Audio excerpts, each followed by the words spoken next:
કેનને use કરવાનું કે કુડને use કરવાનું? આજે આ કન્ફ્યુઝનને આપણે ક્લિયર કરીએ મિત્રો, અને ફ્રીક્વન્ટલી સ્પીકિંગમાં યુઝ કરીને you can go towards the fluent. કેમ કે ફ્રેન્ડ્સ, કેન અને કુડને ઘણી બધી રીતે યુઝ કરવામાં આવે છે.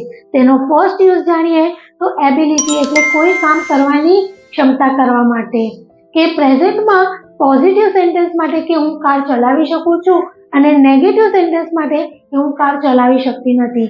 તો I can drive the car, I can't drive the car.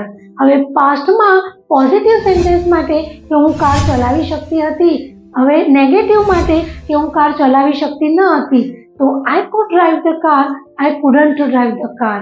તો ફ્રેન્ડ્સ, પ્રેઝન્ટમાં કોઈ કામ કરી શકો છો કે નથી કરી શકતા, એના માટે કેન અને કાન્ટનો યુઝ કરવામાં આવે છે, અને પાસ્ટમાં કોઈ કામ કરી શક્યા કે કરી શકતા ન હતા, એના માટે કુડ અને કુડ નોટનો યુઝ કરવામાં આવે છે. આ તેનો ફર્સ્ટ યુઝ હતો. હવે તેનો સેકન્ડ યુઝ રિક્વેસ્ટ કરવા માટે આવે છે કે ma'am, can you teach me spoken English? Ma'am, food you teach me spoken English? તો આ રિક્વેસ્ટ કરવા માટેનો તેનો સેકન્ડ યુઝ છે. હવે તેનો થર્ડ યુઝ છે ઓફર માટે. જ્યારે કોઈને હેલ્પની જરૂર હોય ત્યારે તમે કહી શકો છો can I help you, food I help you? તો આ ઓફર કરવાનો તેનો થર્ડ યુઝ છે.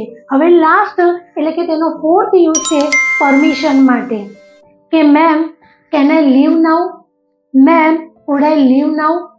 તો ફ્રેન્ડ્સ, આ પ્રમાણે તેના ફોર્થ યુઝ જાણીને એકવાર સાંભળવાથી ક્લિયર ના થાય તો રિપીટ ઇટ અને understand it deeply, so you can use comfortably in your daily conversation.